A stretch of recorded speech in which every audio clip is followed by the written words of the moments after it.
Un cuento inédito de Stephen King. Sí, inédito.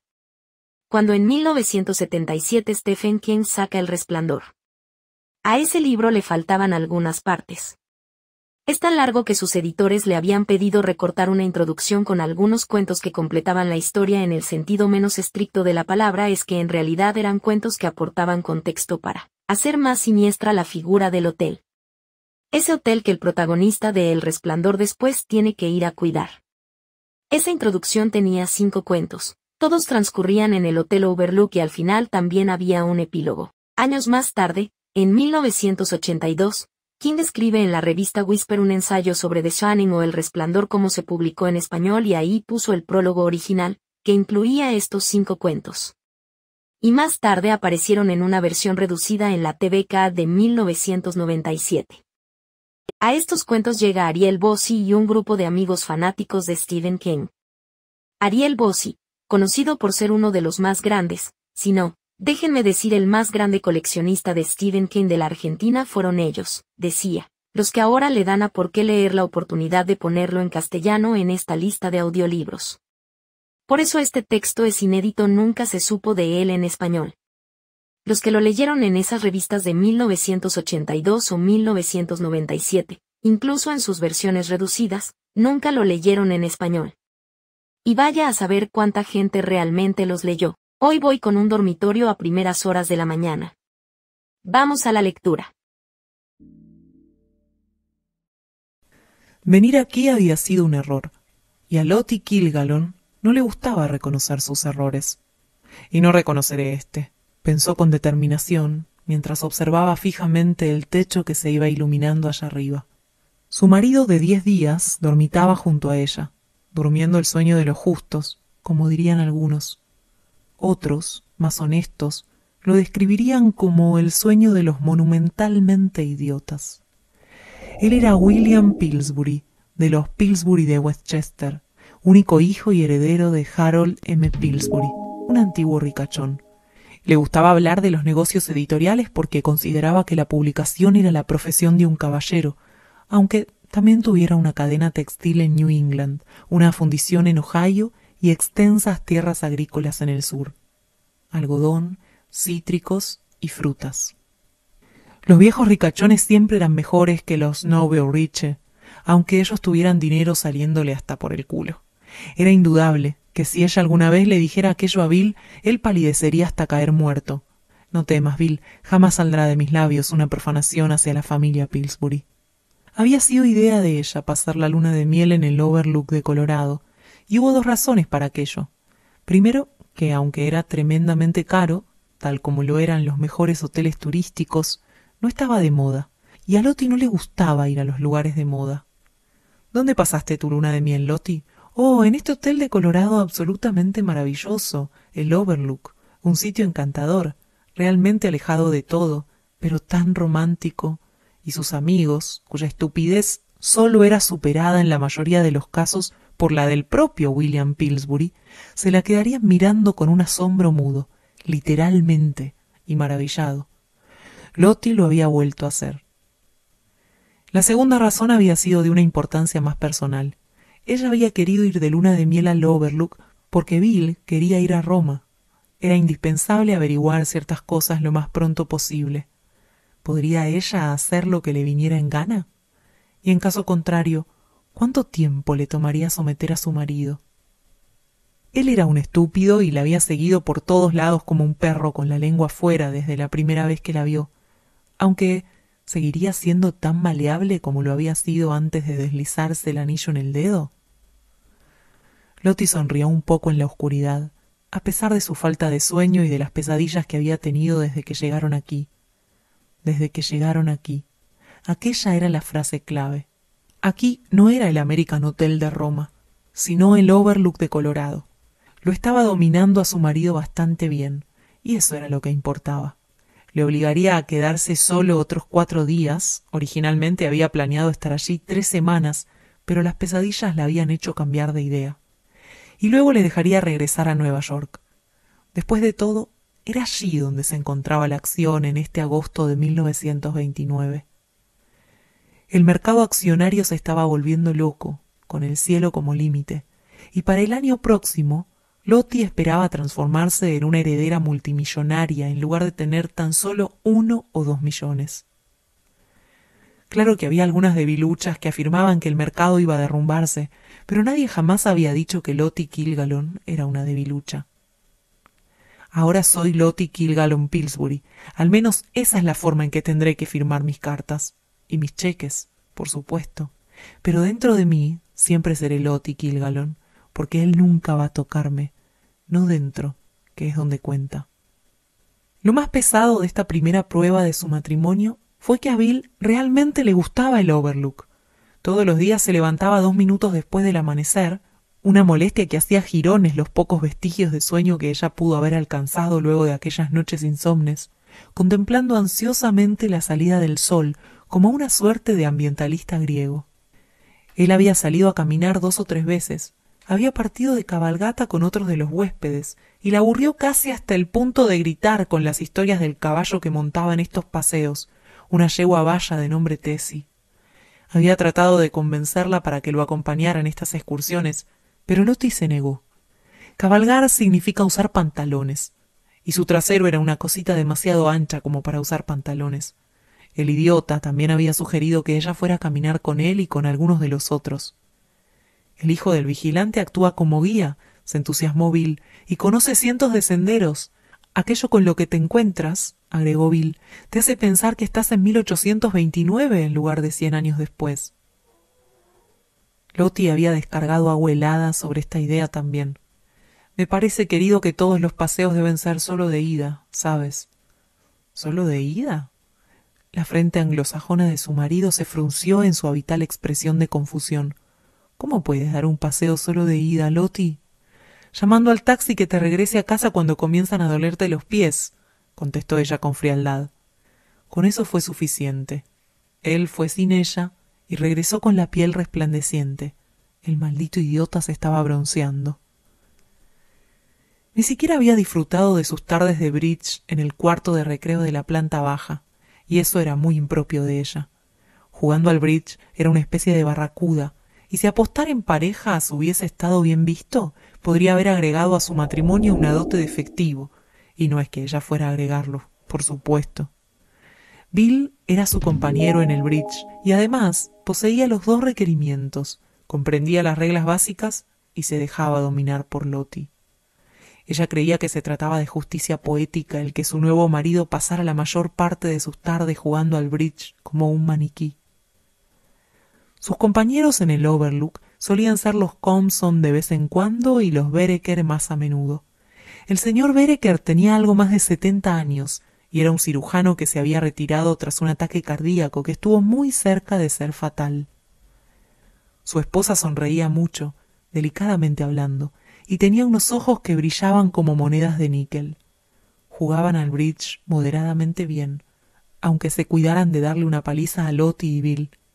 En las ocasiones en que los hombres jugaron contra las mujeres, los hombres terminaron demoliendo a Lottie y a Malvina Vereker.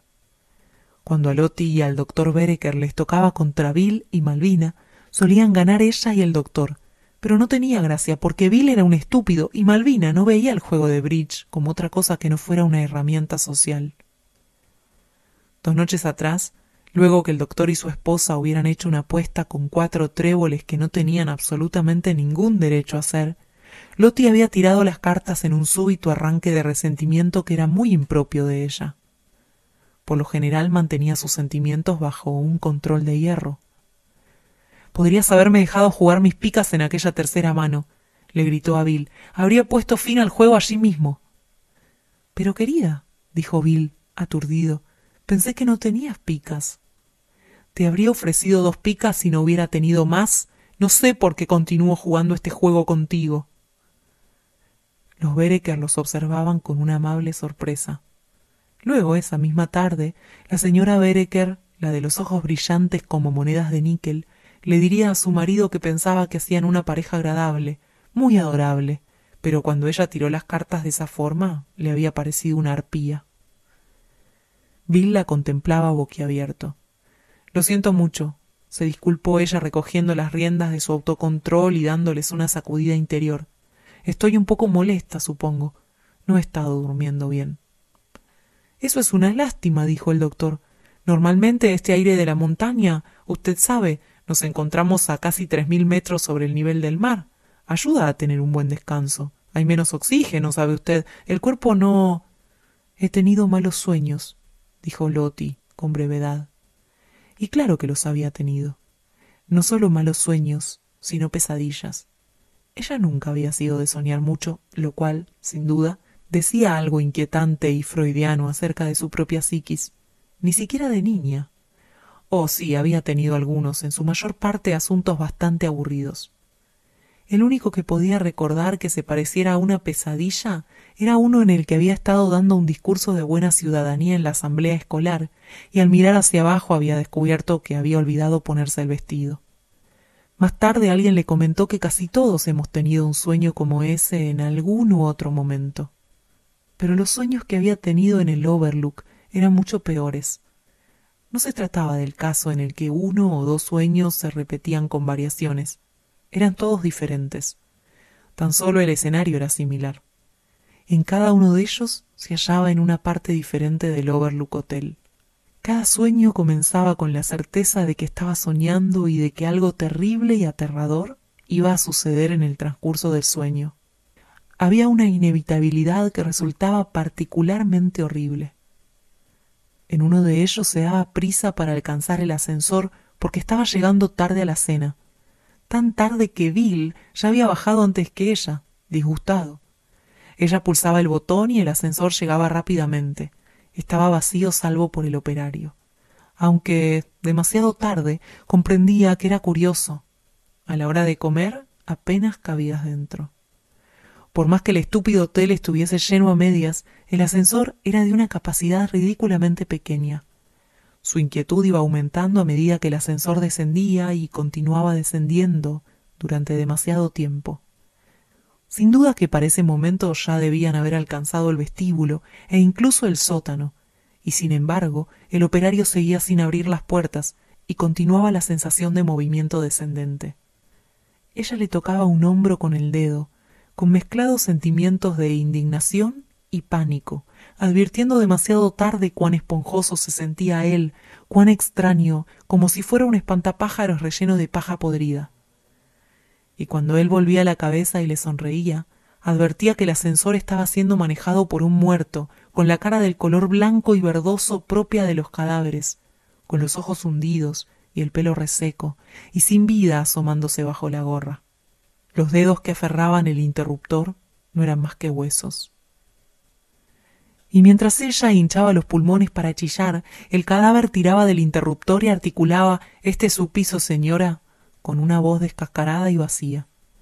Las puertas se deslizaban para revelar las llamas y las mesetas de basalto y el hedor del azufre. El operario del ascensor la había llevado al infierno. En otro sueño se encontraba en el patio de juegos. Aunque sobre su cabeza el cielo estuviera oscuro y tormentoso, la luz era curiosamente dorada. Hacia el oeste, entre dos picos dentados, bailoteaban las membranas de lluvia. Era como un paisaje de Bruegel, un momento de solana y de baja presión. Y entonces sentía que algo se movía tras ella, algo en el jardín ornamental, y se giraba para descubrir con un escalofrío que era el jardín ornamental. Los arbustos con forma de animales habían abandonado sus lugares y se arrastraban hacia ella. Los verdes leones, los búfalos, hasta el conejo que normalmente parecía tan cómico y amigable. Sus horribles siluetas hechas de setos se retorcían hacia ella a medida que se acercaban lentamente al patio de juegos, sobre sus patas de seto vivo, verdes, silenciosas y mortales, bajo los nubarrones oscuros. En el sueño del que acababa de despertar, el hotel se estaba incendiando. Ella despertaba en su cuarto para encontrarse con que Bill se había ido y el humo flotaba despacio dentro de la habitación. Huía con el camisón puesto y se perdía entre los estrechos pasillos oscurecidos por el humo. Todos los números de las puertas parecían haber desaparecido y no había manera de distinguir si estabas corriendo hacia el ascensor y el rellano de las escaleras o te alejabas de ellos. Al rodear una esquina, divisaba a Bill parado fuera de la ventana, siguiendo sus movimientos. De algún modo ella había recorrido todo el trayecto hasta la parte trasera del hotel y él se encontraba allí fuera pasando la salida de emergencia. Ahora sentía un calor que le cocinaba la espalda a través de la delgada seda de su camisón. Pensó que el lugar debía estar en llamas detrás de ella. Quizás se trataba de la caldera. Tienes que tener un ojo puesto en la caldera porque si no lo haces, ella se arrastrará hacia ti. Lottie comenzaba a adelantarse y de repente algo se enroscaba alrededor de su brazo como una pitón, obligándola a retroceder. Se trataba de una de las mangueras de incendio que había visto colgadas a lo largo de las paredes del corredor, unas mangueras de lona blanca dentro de un brillante marco rojo. De alguna manera había cobrado vida. Se retorcía y enrollaba a su alrededor, atrapándole ahora una pierna, ahora su otro brazo. La aferró rápidamente y todo se iba poniendo más y más caliente. Ya podía oír el hambriento rumor de las llamas a solo unos centímetros detrás de ella. El empapelado se plegaba y ampollaba. Bill había desaparecido por la salida de emergencia y entonces ella se había despertado en la cama matrimonial, sin olor a humo, con Bill Pillsbury a su lado, durmiendo el sueño de los estúpidos. Había estado transpirando, y si no hubiera sido tan tarde se habría levantado para darse una ducha. Eran las 3:15 de la mañana. El doctor Vereker le había ofrecido una medicina para dormir, pero Lottie se había negado. Desconfiaba de cualquier invención que te pusieras en el cuerpo para que tu mente quedara fuera de combate. Era como abandonar el control del barco voluntariamente, y ella había jurado que jamás se lo permitiría. Pero durante los próximos 4 días, pues bien, él vendría todas las mañanas a jugar a las cartas con su esposa, la de los ojos de níquel. Tal vez lo buscara para aceptar la receta después de todo. Lottie levantó la vista hacia el elevado techo blanco que brillaba fantasmalmente y volvió a admitir que el Overlook había sido un terrible error. Ninguno de los anuncios del Overlook que salían en el New Yorker o en The American Mercury mencionaba que la verdadera especialidad del lugar parecía ser producirle malestar a la gente. 4 días más, y eso sería todo. Había sido un error, de acuerdo, pero un error que ella nunca admitiría, ni tendría que admitir. De hecho, estaba segura de que podría... Tienes que tener un ojo puesto en la caldera, porque si no lo haces, ella se arrastrará hacia ti. Y ya que estamos, ¿qué significaba aquello? ¿O era tan solo una de esas cosas sin sentido que a veces se te aparecen en los sueños, puro parloteo incoherente? Claro que sin duda, para calentar el lugar había una caldera en el sótano o en alguna parte. Hasta los hoteles de verano tenían que usar el calor de vez en cuando, ¿verdad?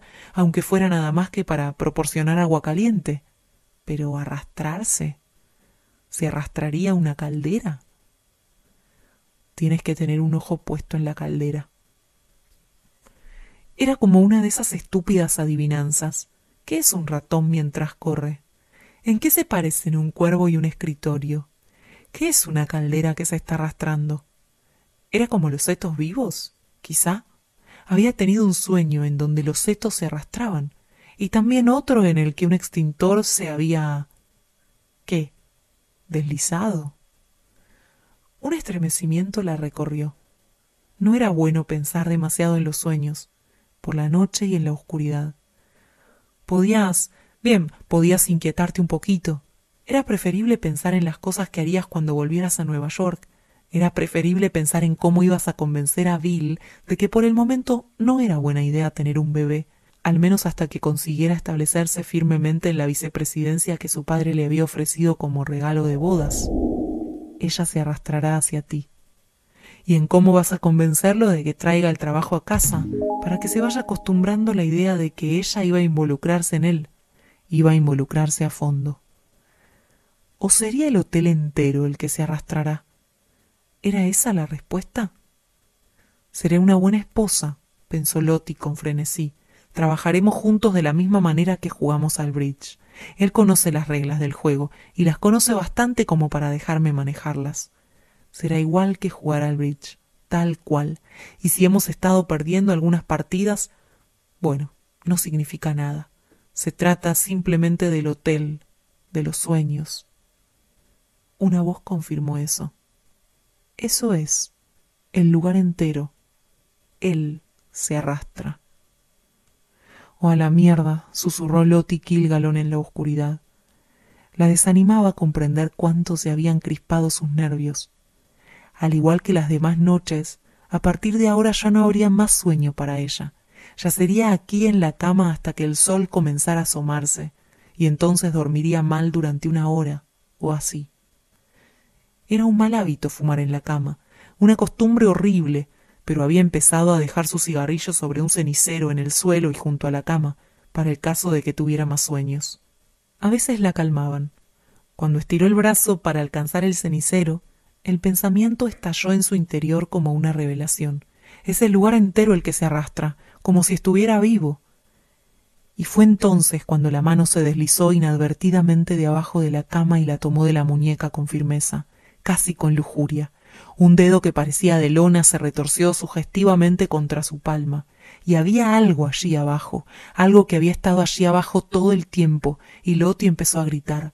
Gritó hasta que su garganta se sintió ronca y áspera, y los ojos le saltaban del rostro, y Bill se encontraba despierto y pálido de miedo a su lado. Cuando él encendió la lámpara, ella saltó de la cama, se retiró al rincón más lejano del cuarto y se hizo un ovillo, con el pulgar en la boca. Tanto Bill como el doctor Vereker intentaron averiguar qué era lo que andaba mal. Ella se los dijo, pero por detrás de su dedo pulgar, y tuvo que pasar cierto tiempo hasta que entendieran lo que les decía. Salió debajo de la cama, salió debajo de la cama. Y aunque levantaron el tapete, y Bill incluso alzó la maldita cama por encima del suelo para mostrarle que no había nada allí abajo, ni siquiera conejitos de polvo, ella no abandonó el rincón. Recién lo dejó cuando amaneció. Se sacó el pulgar de la boca, se mantuvo alejada de la cama. Miró fijamente a Bill Pillsbury con su blanca cara de payaso. «Regresemos a Nueva York», dijo, «esta misma mañana». «Claro», murmuró Bill, «claro, querida». El padre de Bill Pillsbury murió de un ataque cardíaco 2 semanas después de la caída de la bolsa. Bill y Lottie no lograron que la compañía permaneciera con la cabeza por encima del agua. Las cosas fueron de mal en peor. Durante los años siguientes, ella pensó a menudo en su luna de miel en el Overlook Hotel, y en los sueños, y en la mano de lona que había surgido debajo de la cama para aferrarle la suya. Cada vez pensaba más en estas cosas. Se suicidó en una habitación de un motel neoyorquino en el año 1949, una mujer que se había vuelto prematuramente vieja y arrugada. Habían pasado 20 años, y la mano que le había agarrado la muñeca, en realidad, nunca la había soltado. Dejó una nota de despedida de una sola frase, escrita en el papel del Holiday Inn. La nota decía: «Ojalá hubiésemos ido a Roma».